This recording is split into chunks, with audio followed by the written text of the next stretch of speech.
Welcome to In Pursuit of Truth. This is your host, Sir Patrick Mack. We are back once again on the trail of pursuititude, and today it keeps us in the great city of New Orleans, where we look into some mystery, intrigue, and murder. Yep, something stinks around here. We are on BillBoard magazine. Dr. John, funky New Orleans night tripper, dies at 77. Dr. John, the New Orleans musician who blended black and white musical styles with a hoodoo-infused stage persona and a gravelly bayou drawl, died Thursday, his family said. He was 77. In a statement released through his publicist, the family said Dr. John, who was born Mac Rebenak, died toward the break of day of a heart attack. They did not say where he died or give other details. He had not been seen in public much since late 2017 when he canceled several gigs. He had been resting at his New Orleans area home, publicist Karen Bedonato said last year in an interview. Memorial arrangements were being planned. The family thanks all whom have shared his musical journey and requests privacy at this time. Okay, some more craziness coming out of New Orleans. Now, if you have not checked out my video from yesterday entitled Try the Gumbeaux, Gumbeaux, I highly suggest that you do, because we're going to kind of piggyback off of some of that information we were talking about yesterday. It'll make a lot more sense as to what we're talking about today. But we're continuing with some of these connections through New Orleans and these crazy dog tweets that we've been seeing on Twitter. But now we've got this story about Dr. John, very famous blues musician. I have to say that I was a really long time fan. I'm a big time blues fan, and so I was a big fan of Dr. John. So waking up to this news was quite a bummer. Now, I want to point out that Dr. John was always a bit of a voodoo dude, quite a colorful character. And if you're not familiar with him, you might be familiar with his music. I think probably a lot of you are, but if you're not, you've probably heard his music before, as he received actually quite a bit of acclaim and quite a bit of mainstream fame, considering that he was a blues musician. Now, I want to point out that he was a white musician and kind of coming up in predominantly a black music scene, and there's a reason I point that out. But I first want to point out this right here. Here's one of my favorite albums from Dr. John, entitled Dr. John's Gumbeaux. Yeah, I'm over here on this song. This particular song is called Iko Iko, and I'm sure many of you heard this song before. Like I said, his music was very popular. But this was from his 1972 album, Gumbeaux, one of my favorites. That's funny. We were just talking about Gumbeaux yesterday. It's almost like I'm Mystic Mac or something. Yeah, this was Cory Booker's Twitter right here. Hi, Atlanta. I need your help. Two of my staffers recently lost their dog, Gumbeaux, in southwest Atlanta near Cascade and Fairburn Road. If you have any information, please email findgumbeaux@gmail.com. And there you can see the picture right there. He holds up this little picture of Gumbeaux, and actually here's the picture of the dog right there. Interestingly enough, he's black and white, and Cory explains that in the video, saying that it's a black and white dog named Gumbeaux. Interesting timing. Now, if you want to see the whole video, you can always go to Cory Booker's Twitter, or you could just watch my video from yesterday. Hint, hint, wink, wink. I want to say thanks to Ulysses Angulo, who sent me this. Why would you print a flyer without extra info and then fold it up to look authentic? Right. Red alert. I agree with you, Ulysses. Good point. And if you watch in the video, you'll notice that he just kind of pops it up for a second and then kind of crumples it back up and puts it away. And as you can see in this picture right here, I'm assuming that Ulysses made this, you can see that there's no real contact info there. It's almost like they were just doing this to show that they had flyers. Watch the video again. You'll see he doesn't hold it up so that you actually catch all the information. He just shows it to basically let you know that he's got a flyer. And there we can kind of see this. It's a little bit cloudy here. It says name Gumbeaux, generous reward, black and white. I'm assuming that's Pitbull something mix. Pitbull, maybe Rottweiler mix or something like that. I'm not really sure. Pitbull mix. But I want to turn your attention down to the very, very bottom, and it's probably going to be very hard for you to read. But what I can make out is the collar was found at something, something, and then it seems to leave a number there. So they're looking for this dog somewhere in Southwest Atlanta near these two streets. They've got a collar, but they've got no Gumbeaux. Okay, so very creepy indeed. Does this have something to do with Cory Booker's tweet? I'm not really sure, but he does mention a Gumbeaux, a black and white dog. And I also want to point out too, I thought the last few words in this tweet were very, very interesting. Let's send Gumbeaux home. Well, it would seem to me like you'd want to find Gumbeaux first. Let's find Gumbeaux. Let's find Gumbeaux. Let's return Gumbeaux home. I'm not really sure that you would say, let's send Gumbeaux home. Not really sure, but that seems like an odd choice of words.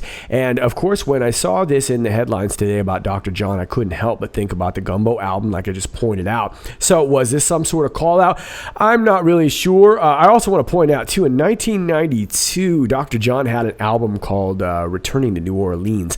So I'm wondering if that had something to do with this whole let's send Gumbeaux home. But before you decide, let me give you a little bit more information. Now, I'm not so sure this has a connection to do with anything, but I do want to point out that I mentioned this the other day. This was a tweet from Keith Olbermann from June 4th, talking about a dog named Mac, perfectly behaved, but his human suddenly has asthma, so Mac dies today. Okay, well, I told you it made me a little uncomfortable because that's how I spell my name, M-A-C-K. Interestingly enough, that's Dr. John's name, Mac. Now, I mentioned this briefly in my video yesterday, but I think it bears repeating that Louisiana is one of the states dealing with an abortion ban law, and this is from NOLA.com, posted on May 30th.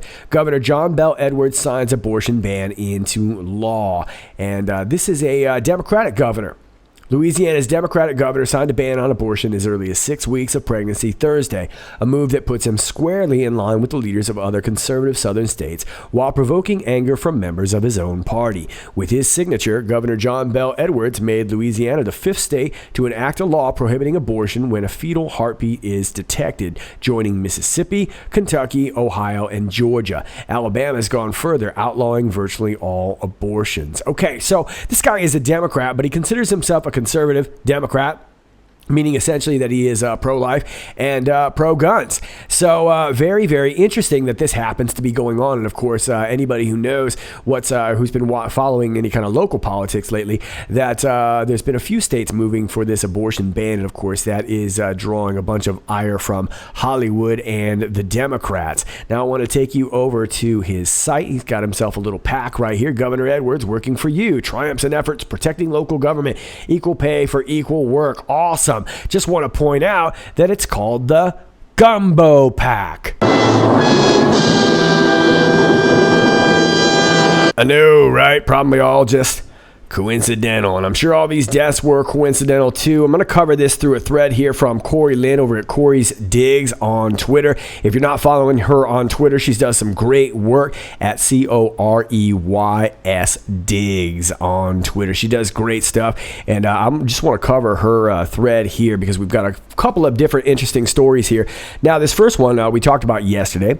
Number one, all four of these cases have happened in the past few days. Number two, former senators shot dead in their homes, one in Arkansas and one in Oklahoma. New York Police Department deputy chief allegedly shot himself just days before retirement, and NYPD detective is now missing. And this first story here is in regards to this Colin Smith, who we talked about yesterday, so we're not going to go through that, but it was a very strange story. She was found, the neighbor said she was shot to death, but she wasn't found until a couple days later, wrapped up in a blanket. I don't know. And she was investigating the Arkansas DHS out there. So there was a lot of crazy stories. You can check out my video from yesterday in regards to her. Now we have this. Former Oklahoma Senator Jonathan Nichols was found dead of an apparent gunshot wound inside his home. Police say the case remains under investigation and that they are working with the medical examiner's office to determine the exact cause and manner of his death. Then we have this. Number three, NYPD Deputy Chief Stephen Silks was pronounced dead from self-inflicted gunshot wound Wednesday evening.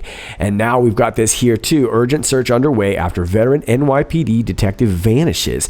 Detective Joseph Calabrese, assigned to the Brooklyn South Homicide Squad, was seen early Thursday morning at, I don't know how to say that, Maimonides Medical Center at around 2 a.m. And I want to point out he was, the car was found abandoned near Plum Beach. That's a strange place to find the car there. And that would be, I'm not sure if they were on their way to Flatbush there or whatever, but very strange place to find that. Am I suspicious? Absolutely. We are waiting to hear on the former senator of Oklahoma as to whether it was self-inflicted or homicide. Right now, with everything going on, both are plausible. May all of these people rest in peace, and I hope they find the New York NYPD detective.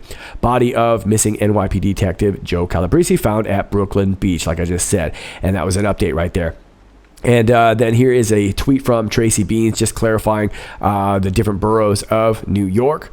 Says NYC is broken into 5 boroughs: Brooklyn, Queens, Staten Island, the Bronx, and Manhattan. Please do not make assumptions about connections until we know more. The missing detective was from Brooklyn South. All right, and then we get this right here. This recently happened as well. Ex-New Jersey mayor missing in Vermont left suicide note with family, police say. And here's the article from vtdigger.org. The former New Jersey mayor, who state police have been searching for, sent a suicide note to his brother before going missing in Vermont, according to the police chief of his hometown. Brian Brady, 57, of Ringwood, New Jersey, was last seen around the Champlain Bridge in Addison, according to Vermont State Police. Troopers found an abandoned car there that Brady had rented in his home state. Another abandoned car. A news release said he was reported missing Thursday, but on May 24th, he had sent a package to his brother containing his keys, cell phone, legal documents, and a suicide note, Ringwood Police Chief Joseph Walker told VT Digger. Walker said the package had been mailed from Jeffersonville, where Brady owns a condo at Smuggler's Notch Resort. Brady, a former mayor of Sparta, New Jersey, and former police captain, had been waiting resentencing on a 2014 conviction for using police databases to run illegal background checks, according to the Rutland Herald and the New Jersey Herald. He had originally been sentenced to 1 year of unsupervised probation, the Rutland paper reported, but an appeals court judge ruled last August that he had been too leniently sentenced.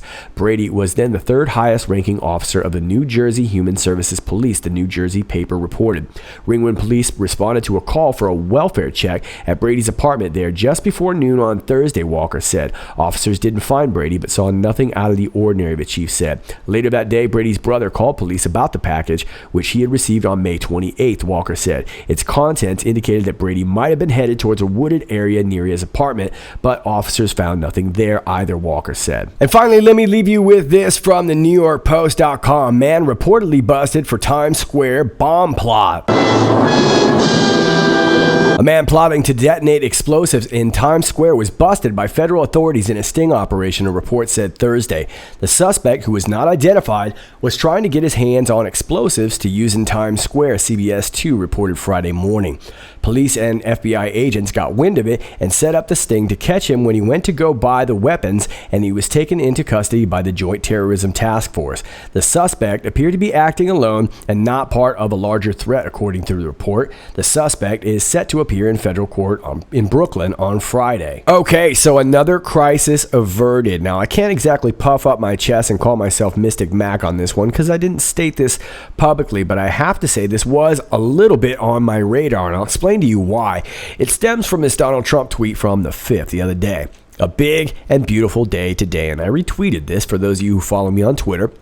And I noticed about this, although I didn't really say anything, BDT, beautiful day today. And although it's not capitalized, it definitely did stick out because we've seen it in POTUS tweets before, and we've seen it with Q. As a matter of fact, the first time Q used BDT, they told us to think BDT, which ended up standing for Bangladeshi Time, Blunt and Direct Time, Bangladeshi Tikka. It didn't really matter exactly what it specifically stood for, but what Q was turning us onto was a thwarted attempt with this Bangladeshi man who attempted a bombing in a New York City subway. So immediately I thought New York, immediately I thought bomb, and here we go. So was this a tip-off to our BDT? And I'm showing you a couple of the Q posts right there that reference this BDT. I don't have a whole bunch of time to go back and explain that story as I've done it already before, but you can go back to those posts and kind of figure out what happened. But Q was tipping us off to a Bangladeshi man who attempted a bombing in a subway, and they were able to thwart that. BDT usually refers refers to an event like that. And we've seen this about 3 or 4 times now with POTUS. So I'm not really sure if that's exactly what it was, but it is something that I was keeping my eyes out for. All right, kids, that is all I got for you for now. I'm going to keep digging. As always, if you like this video, please click like, share, and subscribe. Thanks to all of you who do that already. For those of you who are new to my channel, welcome to you. Please understand that from time to time, you're going to get unclicked and unnotified and unsubscribed. It happens all the time as YouTube is trying to crack down on us, quote unquote, conspiracy theorists. So just a quick note, probably from now on, a lot of my videos are going to take the name QAnon out and just simply put news or news update or something like that, just in case you need to keep searching. But I do find that IPOT or IPOT 1776 might help your search if you're having a hard time finding my videos. My alternate links are down below: my Gab, my BitChute, my Brighteon.com. I am still actively working with Gab to try and get back on there. They're also having a problem getting my account back. It's kind of a weird situation, but I'm going to keep trying. So I haven't gotten rid of my Gab account, but if you're wondering why I haven't posted, that is why. Brighteon also seems to be back up, but it doesn't seem to be dealing with my channel. I'm going to keep working with them too. I'm trying not to delete all these other channels because I know that we're all looking for some alternatives, but we just have to do the best that we can. But all those links are down below. My email is down below if you'd like to share some information, and if you'd like to send something old school, my PO box is down below, and if you'd like to support the channel, my Patreon link is down below, and I would greatly appreciate it as this channel is not monetized. All those links are down below. All right, Patriots, this is Sir Patrick Mack, and until next time, stay patient.